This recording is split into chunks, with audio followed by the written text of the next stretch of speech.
And it looks like we're recording again. Thank you, everybody. All right, so kind of uh, the next part of our agenda, it's really items 4 and 5. And I think these kind of go together, really. So kind of talk through what's in the statutes. And now I kind of want to turn our attention to the rule draft. And I'm hoping this is the part where other people talk more. And again, I think today, I liked playing with Legos when I was a kid, and I always think of this first rulemaking meeting as sort of like when you just sort of dump the box of Legos out on the carpet. And so you haven't really built anything yet, but you're sort of getting, here's all the pieces, right? So with that sort of in mind, I think we're just going to kind of walk through the draft rule.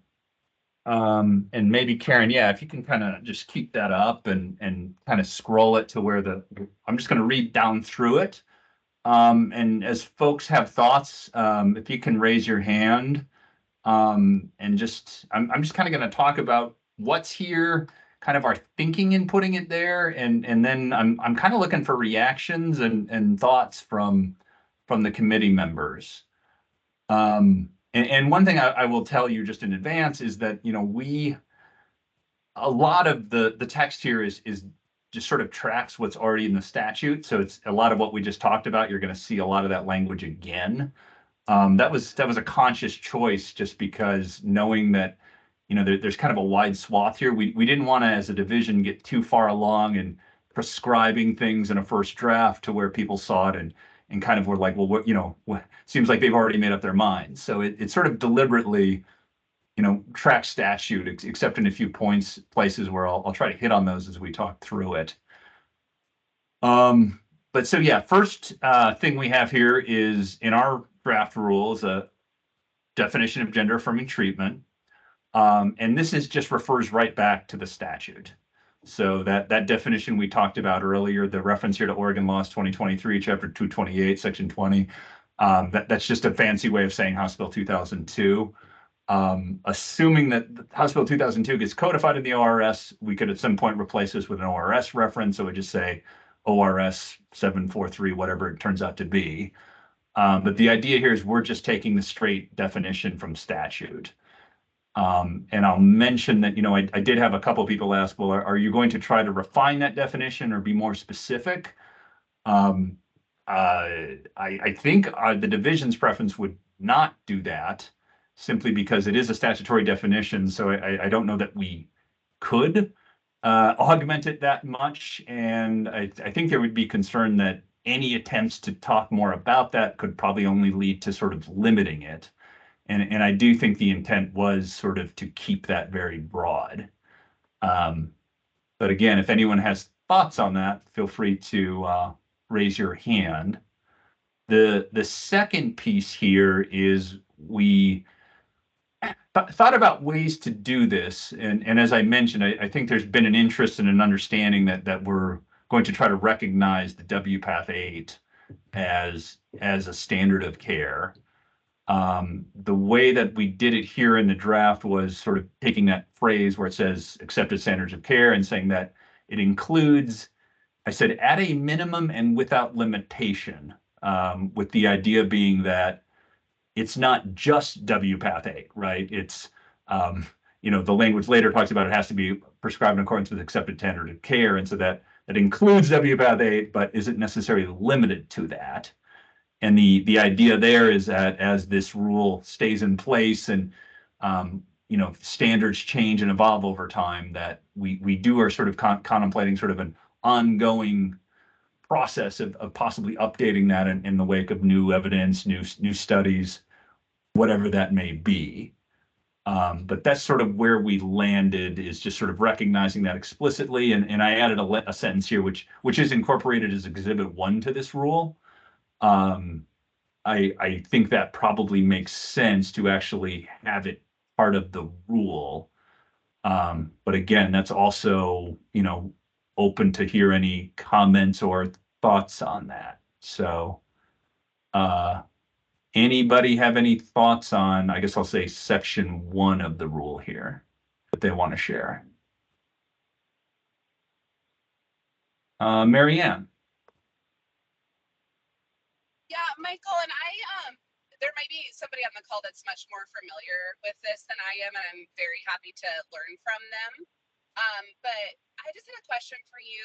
I understand that WPATH 8 contains, for example, references to procedures that aren't kind of commonly medically available or really possible yet, kind of in preparation for them becoming more medically available or possible to perform. And I was just interested how incorporating that as an accepted standard of care works if there are procedures that are kind of not fully like widely available or fully kind of medically accepted yet, but they are kind of in WPATH, again, as I understand it, kind of forward looking to ensure that there's durability in that standard as additional services and procedures come online.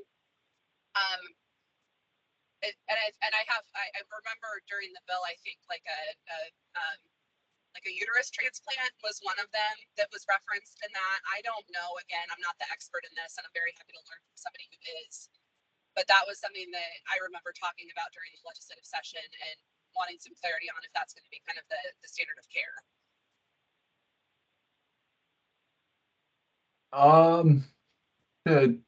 A good question. I had not heard that one before. Certainly, I think if there are specific procedures there, that would be helpful to know what those are.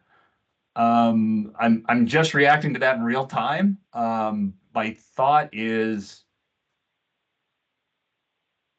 to the extent that this is deciding what an insurer has to cover, if there were a procedure for, that was talked about in WPATH 8, but that just wasn't actually available in the market, I would think that means you would never get a claim for it. So even if it, sort of hypothetically, you would have to cover it if you did, if in fact that never happened, the issue sort of like wouldn't come up. But that's sort of just my off the cuff thought. I don't know if anyone else has. Somebody raised their hand, so maybe they have an answer for me. But I think what I'm Yeah, thinking is like something that's maybe available at like one university in the nation, and are we expected to cover it at that one university in the nation? If it's kind of, I think a lot of times for kind of emerging treatments, they can be deemed experimental for a while or investigational for a while, and I'm not sure if WPATH aligns the same way.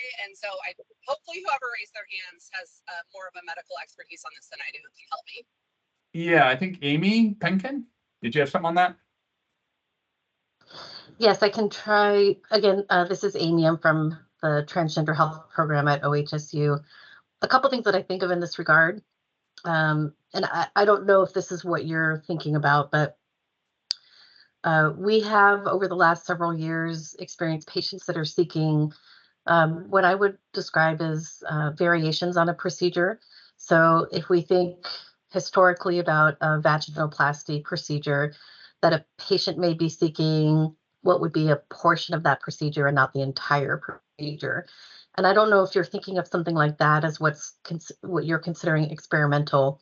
So, for example, a penile sparing vaginoplasty is not specifically outlined in the standards of care, but it encompasses a portion of a full vaginoplasty while preserving a phallus. So it wouldn't actually mean any different CPT codes or anything different. It just, in terms of a new CPT code, it would essentially be of a collection of CPT codes. You would see some of them omitted because the patient didn't want all technical aspects of that surgery. So I think predominantly what we're seeing in practice is not new procedures, but modifications of existing procedures, which thus far we haven't had difficulty getting authorized because it's the same collection of codes for the same purpose of treatment without increased risk.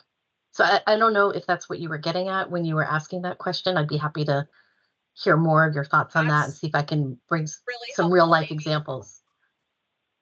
Yeah, can I ask about, is there anything that's outlined in WPATH now that isn't for example, something you all can do at OHSU, or are you kind of pretty much able to do everything that's outlined in the WPATH standards of care within OHSU right now? There are a couple of services that we're not offering at OHSU. So, excuse me, hair transplant is one that comes to my mind. That's not something that we have anyone delivering.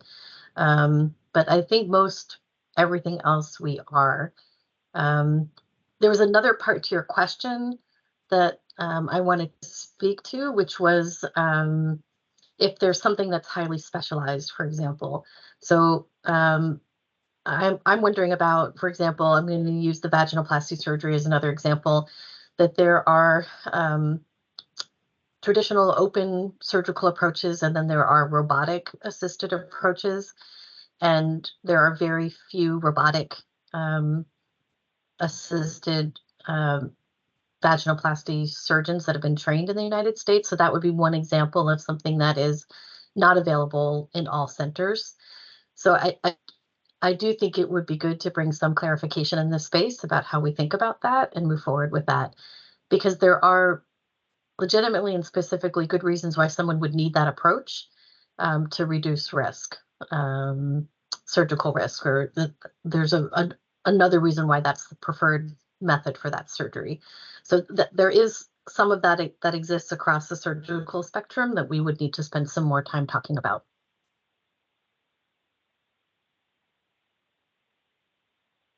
And Michael too, and maybe for Amy, just as a follow-up, you don't have to answer it now, but I my subject matter expert did confirm that uterine transplant is what we were thinking of, and we've always understood it to be somewhat like experimental, but would love any kind of feedback. But Michael, maybe there's some conversation to have here about kind of the scope of WPATH, because I think we're broadly okay with it, but just had some kind of questions around the edges of some of the procedures that we might typically consider more experimental. Right, maybe. So yeah, kind of maybe a little follow-up specifically on uterus transplant, but maybe more the general idea of how do you navigate the edge cases, right? Sort of like what is what would the rule require of a carrier in those cases? Exactly. Thank you. We'll take that back. Rick Blackwell, you have your hand up? Yes, thanks, Michael. So just out of disclosure, Pacific Source did advocate for the inclusion of WPATH 8 standards as part of the Medicaid portion of House Bill 2002 through the HERC process. It's possible that maybe some of the HERC documentation can help inform this committee's work. So maybe, Michael, that'd be something to look into for the next time. Got it. Yes, thank you. Yeah, and we have had some initial conversations with HERC, and that is definitely something we could, well, I'll say it this way. I think it would be probably behoove everyone to the extent we could have sort of uniformity, right, between Medicaid and commercial. We say this all the time, and then we get into practice and it doesn't work out, but absolutely interested in that sort of perspective. Seeing no hands on one, I'm kind of going to just go down by section. So looking at section 2 here in the rule, this is kind of getting at the denials or limits. A carrier offering a health benefit plan may not deny or limit coverage under the plan, deny or limit coverage of a claim, issue automatic denials of coverage, or impose additional cost sharing or other limitations or restrictions on coverage for gender-affirming treatment that is medically necessary as determined by a physical behavioral healthcare provider or prescribed in accordance with accepted standards of care. So this mostly mimics the statutory language in terms of the conditions of medical necessity and accepted standards of care. The additional language we put in here about deny or limit coverage of a claim, issue automatic denials, some of that is sort of borrowed from the Washington OIC rules. They had sort of a similar prohibition on denials and limits. And I think of those as sort of more just specific examples of the types of denials or limits.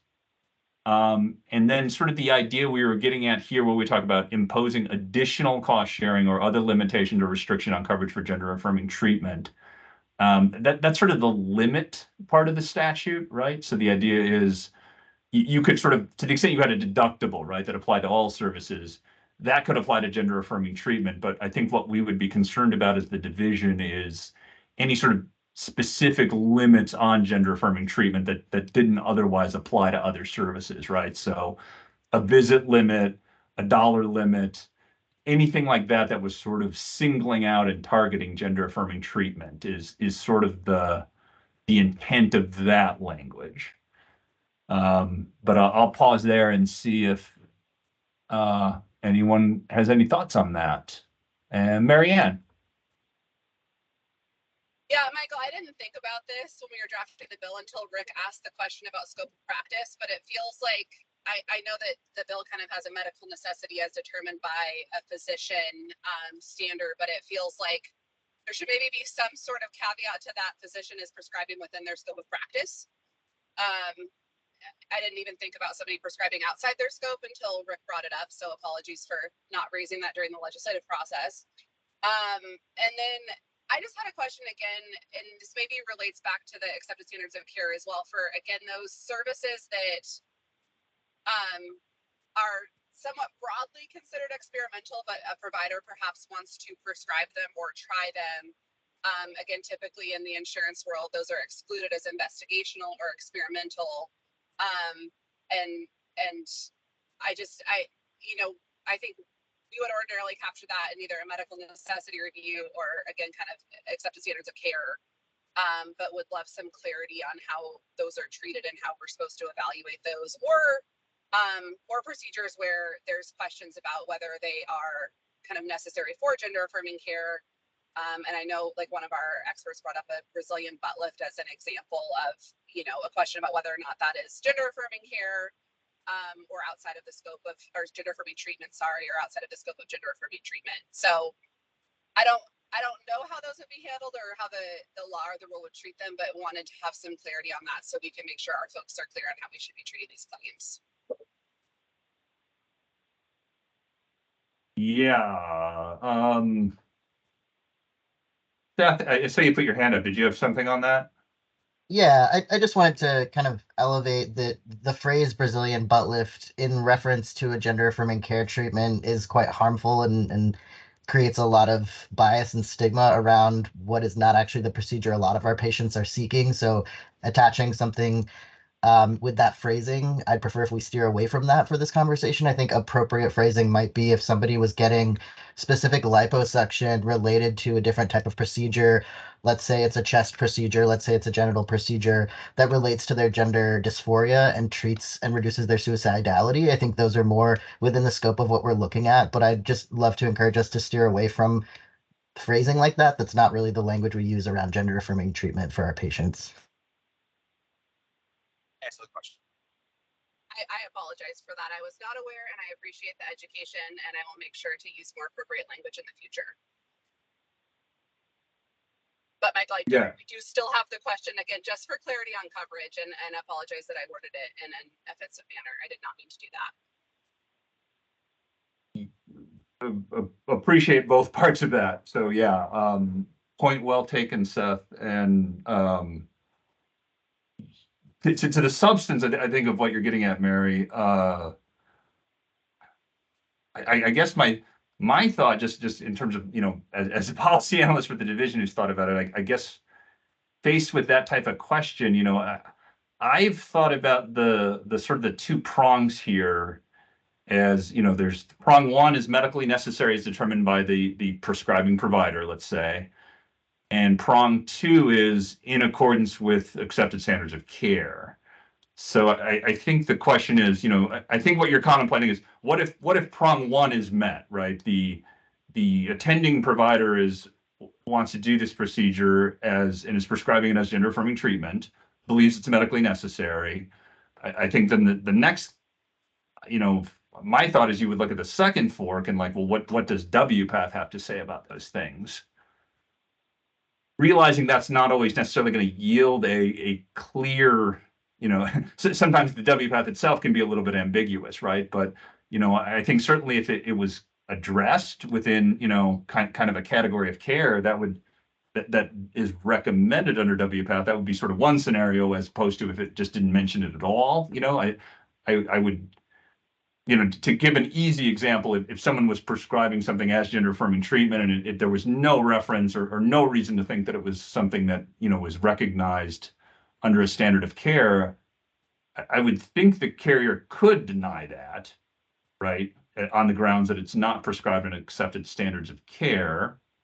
To some extent, I'm saying that to see what reactions that draws, but I also don't know how often that comes up in practice. So maybe more real world examples would be helpful on that. But I just sort of offered that as sort of a framework for how I would start to think about that problem.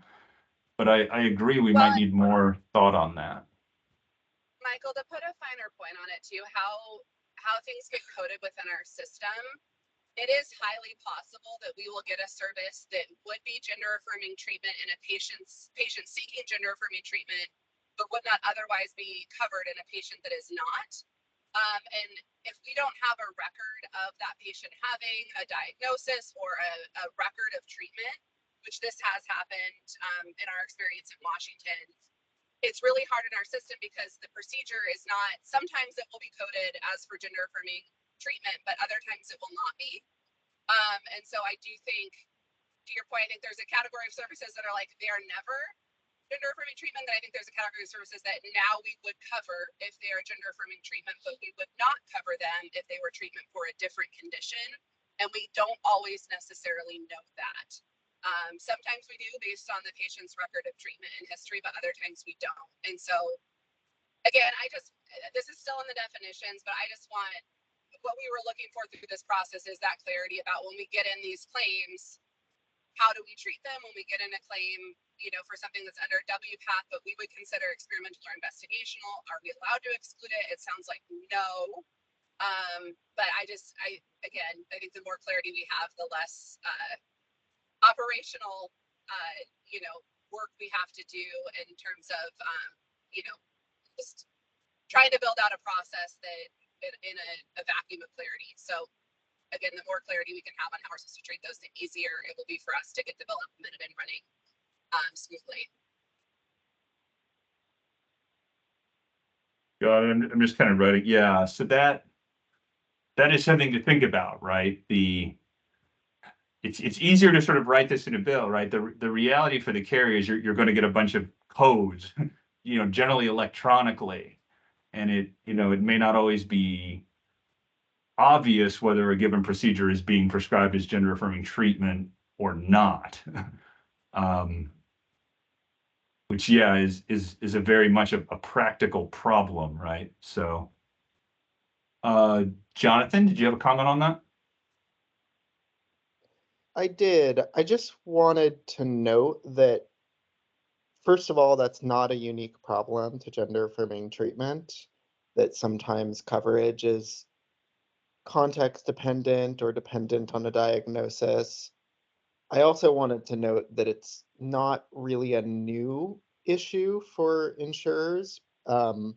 Most gender affirming treatment was already supposed to be covered pre-2002. So just want to clarify that this legislation doesn't, create broadly those issues.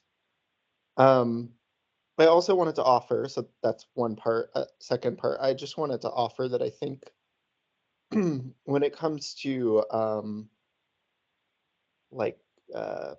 investigational or not typically available services, it seems to me that the language of medically necessary is important here, because as Amy said, I think it was Amy, there are good reasons why patients may seek or need, a more uncommon procedure. And I think I think that's what the language of medically necessary gets at. So it's not necessarily, I don't see the legislation or the rule necessarily saying in every case, in every case, those less common procedures, it still needs to be medically necessary as determined by a provider as well as prescribed in accordance with WPATH.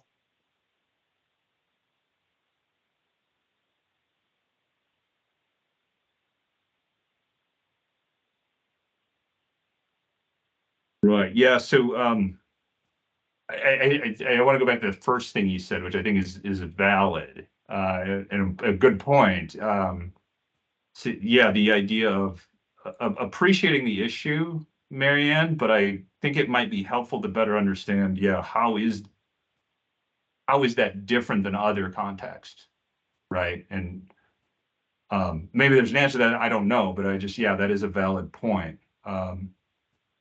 What does I that feel look like I'm like? dominating the conversation, but I'm happy to provide an answer. And the kind of why it's different, Michael, is historically we have made these determinations, right, of like, is there a record of treatment such that we can determine if it's gender affirming treatment or not? And we make those determinations and we move forward with a market conduct exam mandated under this bill, plus the expansion of services that, again, had largely been previously denied as cosmetic. We just want to make sure we're in a situation where we are doing 100% of what you expect in places where we maybe had more discretion to develop the processes or procedures under the bulletin. And so that is why I'm asking the question, is we don't want to end up in a scenario where we didn't realize we weren't meeting expectations, but the market conduct exam says we're not. We want to be in a situation where we understand what the expectations are and we're meeting them, through the market conduct exam. So I agree with Jonathan, these are not new problems, but I do think because of the level of focus and just kind of I think DFR diving deeper into some issues that the bulletin had previously been silent on, it's just important that we have clarity. And I hope no one's taking any of my advocacy as we don't want to provide service consistent with the bill. We absolutely do. We just need to know what that looks like and means for DFR, for advocates through the rulemaking. So that's Michael, why I'm asking the questions. We want to hit it out of the park when it comes to the market conduct exam.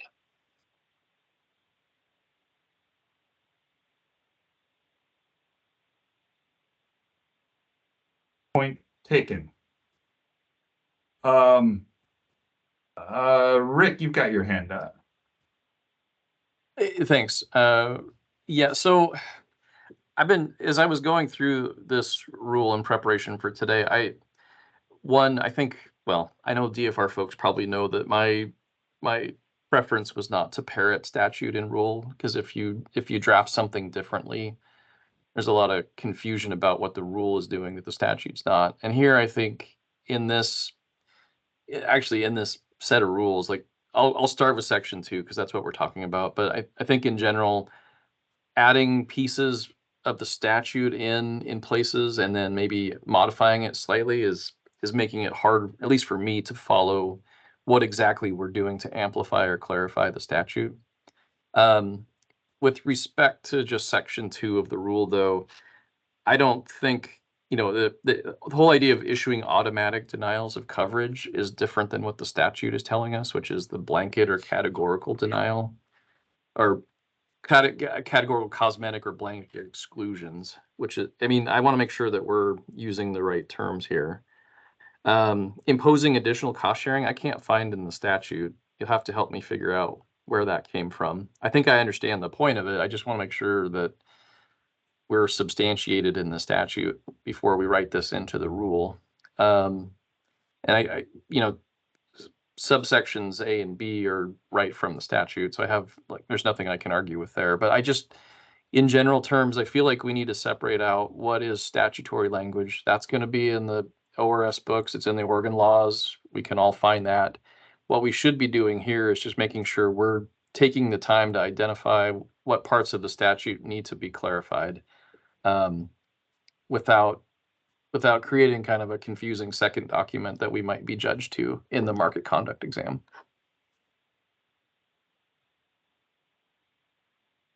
Yeah, so couple thoughts there. So the idea that cost sharing was really tied to the idea of limit, right? Because it says the statute says deny or limit.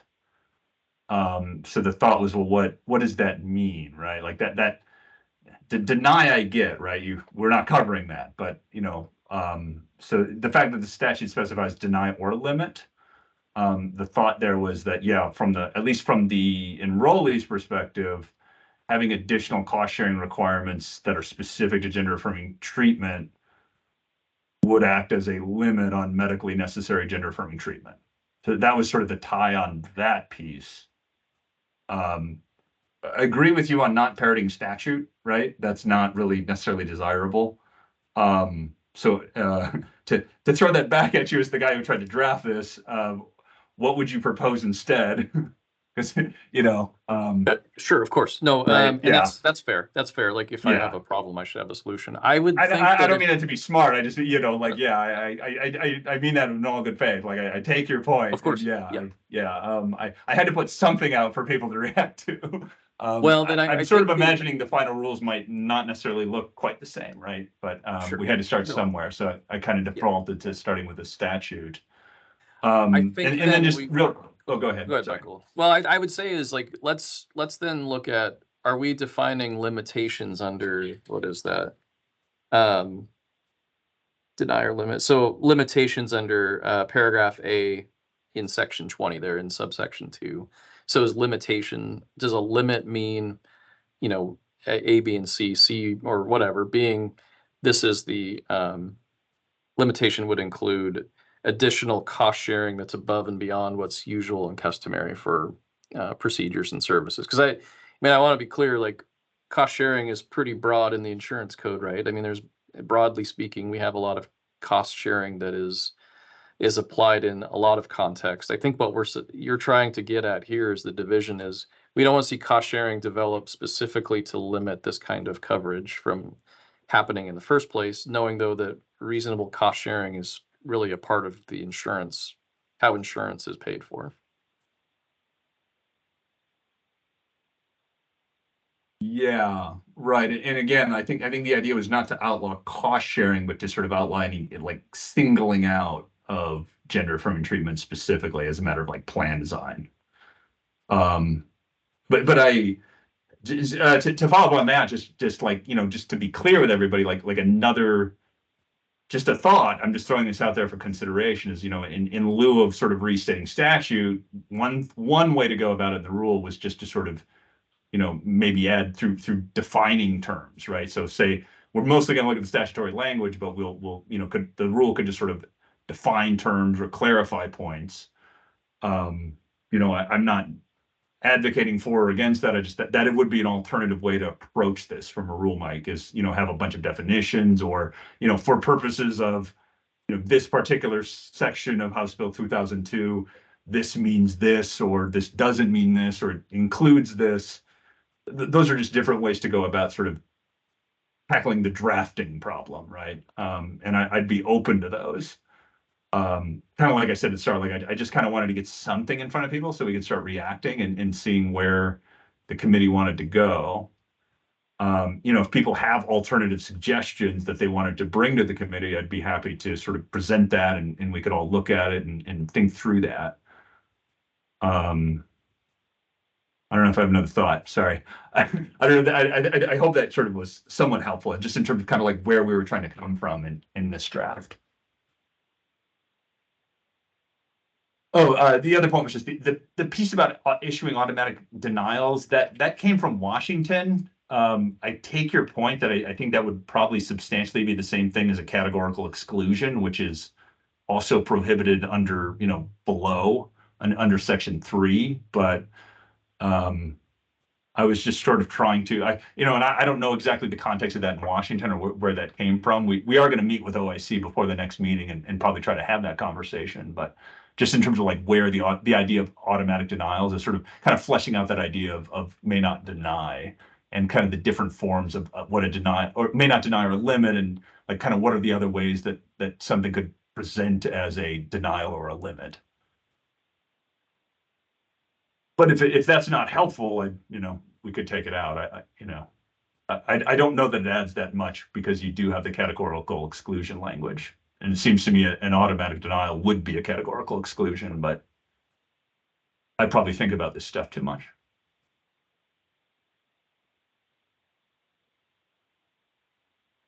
Have we beaten everybody into submission yet?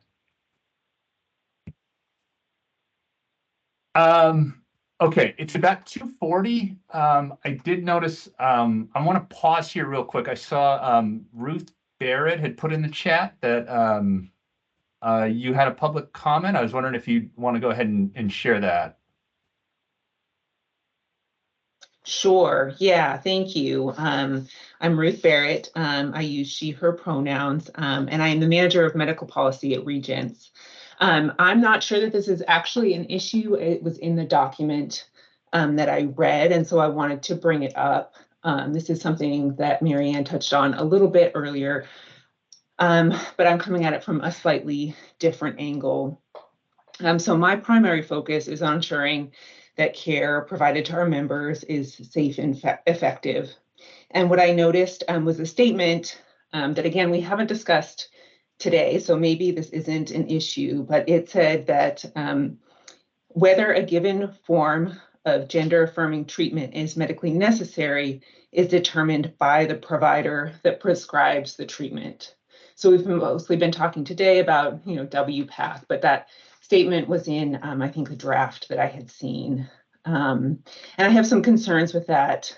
And I'd like to provide an example, which is actually the same example that Mary Ann gave earlier, but again, from the safety and efficacy standpoint. And I want to stand up for Mary Ann because I was the one that gave her the term Brazilian butt lift, because that is what has actually been submitted to us. We have requests for that as gender affirming treatment. So that's in the documentation that is given to us, but I understand that not everybody appreciates that terminology. But so again, looking at this from the evidence perspective, we have safety concerns with this. So this procedure actually has a high rate of mortality, which was called out by the American Society of Plastic Surgeons as alarming. And so this is being prescribed by providers. So I wanted to highlight that as an example for the group, as an issue with allowing each submitting provider to determine what is standard of care and would be required to be covered. So that was all I wanted to bring up. So thank you. I think my language is more around looking at the list that Everett had placed earlier and using medical language, like if we're looking at augmentation of the buttocks or liposuction in specific areas combined with other gender affirming procedures, that we just use that language because I think there's some bias in the language that you proposed.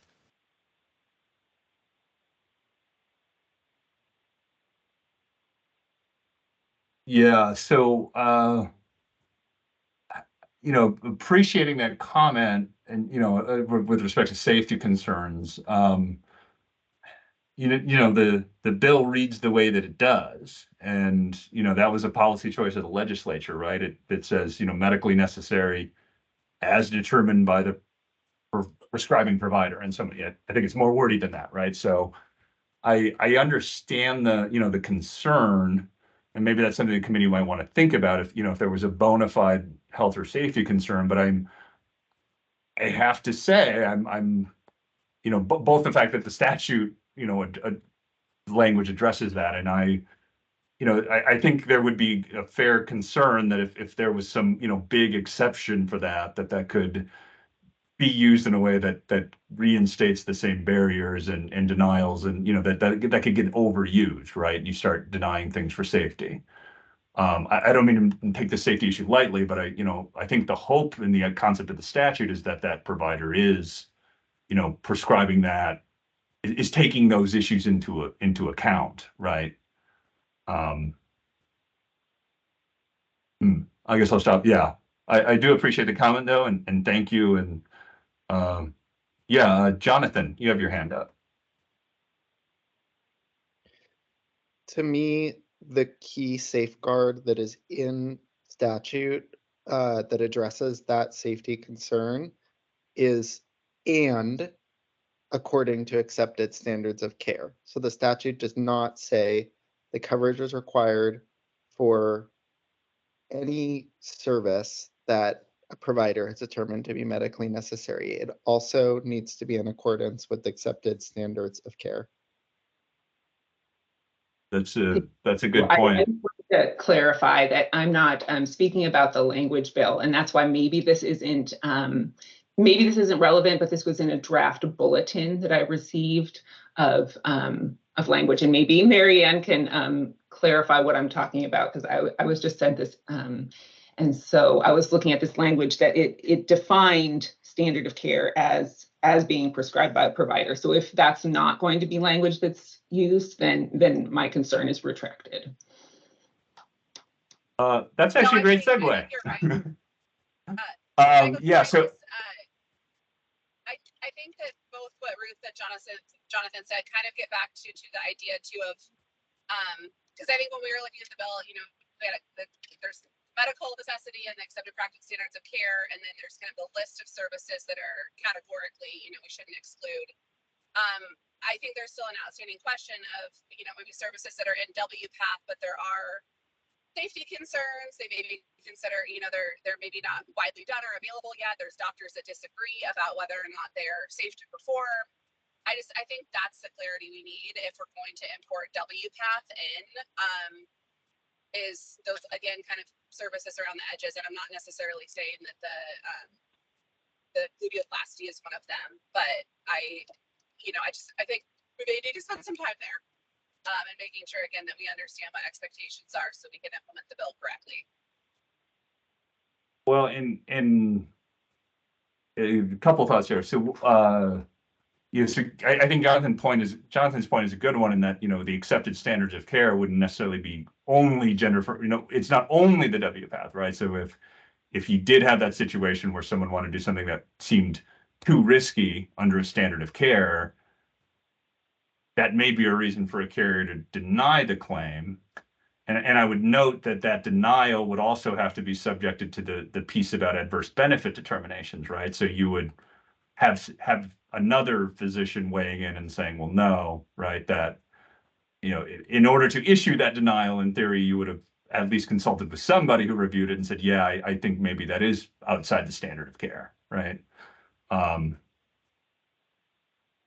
Just kind of thinking through how that might work, right? So that, you know, I don't want to make it sound like to anybody who's listening to me that I'm sort of saying, yeah, go ahead and deny it, right? That's not the goal here. The goal is to get things covered, right? But you know, if we're dealing with sort of the hypothetical, like, you know, what would be a situation where you might deny care, things like, you know, to the extent you could appeal to an objective standard of this isn't safe, that I think that probably could still be relevant in the coverage decision. But I think that's a minority of cases too, right? Hope I'm saying all that relatively clearly.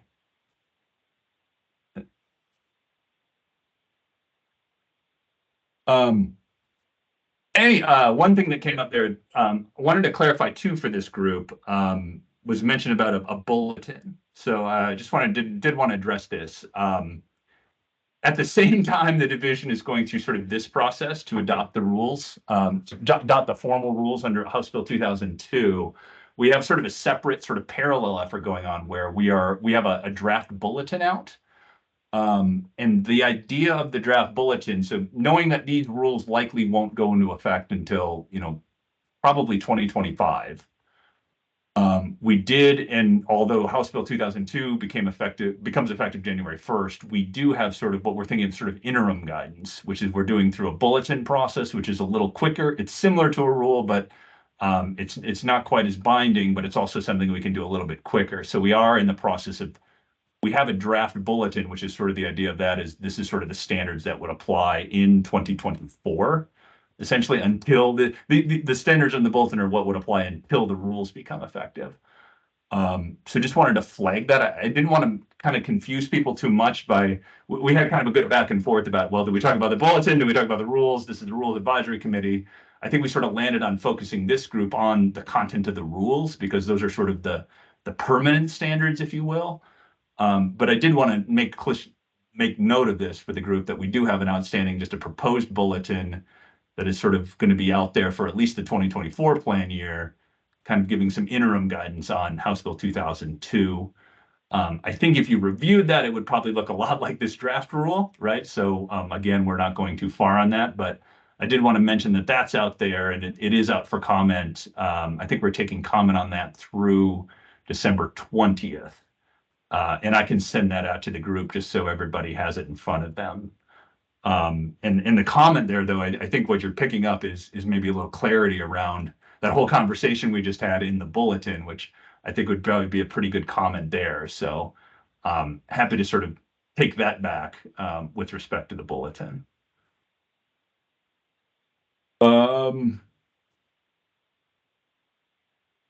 Checking in. Anybody? Let's see.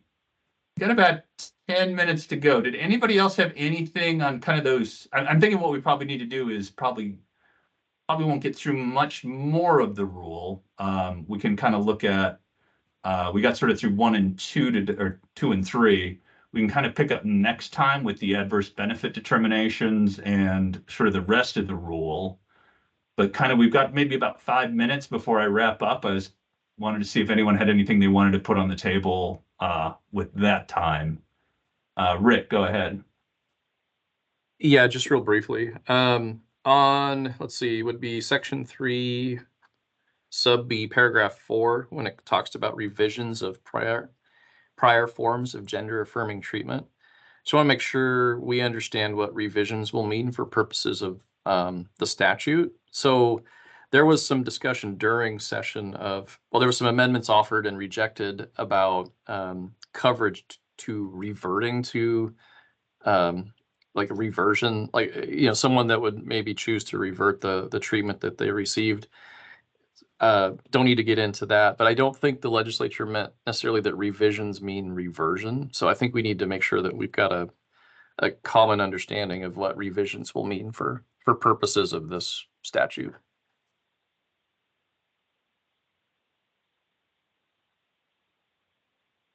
Yeah, I didn't. Seth, did you want to weigh in on that, the intent there at all, or anybody from sort of the advocate community?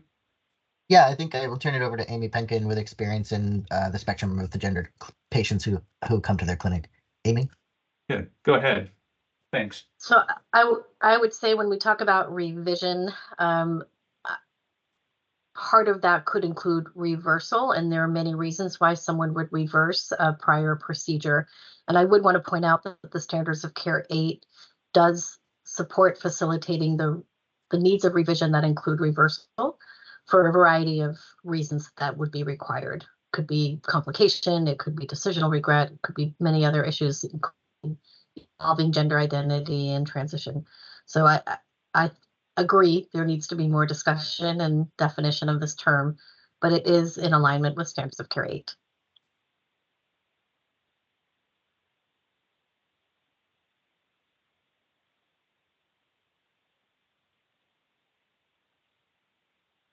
I was trying to find something real quick. Yeah. So just a quick little point on that. Oh, go ahead. Sorry, Amy, is that defined in WPATH? Like the term, like, is there a definition there we could reference or no? There are recommendations. There are recommendations within the Standards of Care, and I can identify those for our next meeting. Yeah, that was actually the thing I was looking for. I had it open. So I'd mentioned earlier the Appendix B of SOC8, the WPATH 8 is the glossary, and they do have there's 2 actual terms here. One is retransition and one is detransition. So it might be helpful for folks to take a look at those. But yeah, there is some discussion of both of those throughout the WPATH, and maybe that's something we can all look at as a group and take a look at that. But so yeah, there is some guidance there.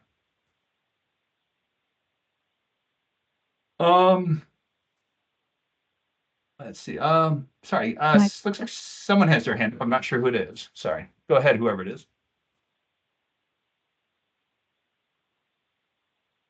We have a comment in the chat from Laura. Yeah, Curtis. Laura, did you want to weigh in at all on the? Yeah, I'm not a member of the RAC, so I just wanted to be respectful of that. I did just want to say that I think that if you went back and looked at the transcripts from the committee and also the comments made on the floor, is that it's actually, I think, pretty clear from that legislative intent meant that revision should be considered in the broadest term possible, and that it's again up to the provider to determine what is the best course of treatment for someone, whether that be revision or reversal. So if I believe that specifically in Representative Nose's comments that was fairly clear in terms of how legislative intent, what the intent was. I do agree that the language of the bill itself could be interpreted more to be more specific to revision. But I do also think that when you're talking about medical care, I don't think it's as simple as saying this is a revision, this is a reversal. So that's my understanding of what the legislative intent was. Thank you. Appreciate that. Thank you. That is helpful. All right, we've got about 4 minutes left. So Karen, if you're still there, could you kind of pull up, I think I've got a next steps slide, I think. I think it should be about the last slide. Okay. Oh, Or slide, maybe, like in yeah, the presentation? on the PowerPoint. Okay.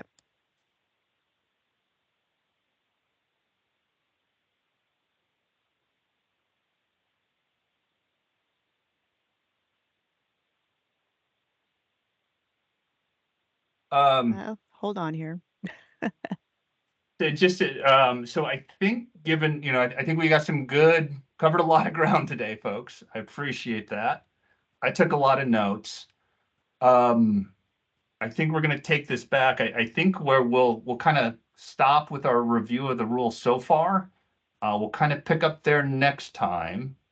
If people have other thoughts or things they want to weigh in on in the interim, please send those to myself and Karen. Also, I want to let everybody know this is actually going to be my last meeting. I am leaving the state service at the end of the year. My wife is starting a law firm, and I'm going to try to help her do that.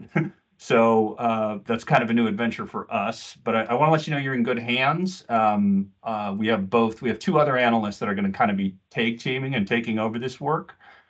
Brooke Hall is one, and Lisa Emerson is the other. So I'll make sure everybody gets their contact information. So any communications between now and the end of the year, please still include me on those, but also start folding in Brooke and Lisa. I'll make sure we get that information out. Also, our division manager, Jesse O'Brien, is also available to assist people.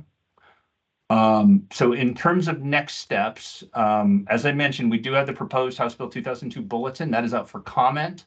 I'll make sure a copy of that gets shared with the RAC members if anyone's interested in taking a look at that or commenting on that. You don't have to. I just wanted to make sure people were aware it was out there. We do have a deadline for comments on that of December 20th.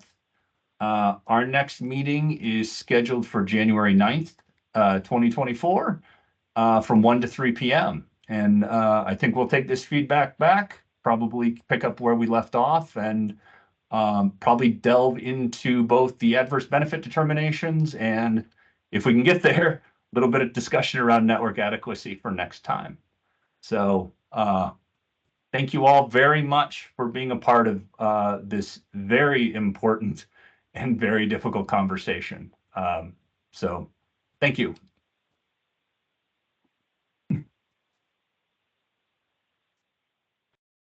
Thanks, Michael. Thank you.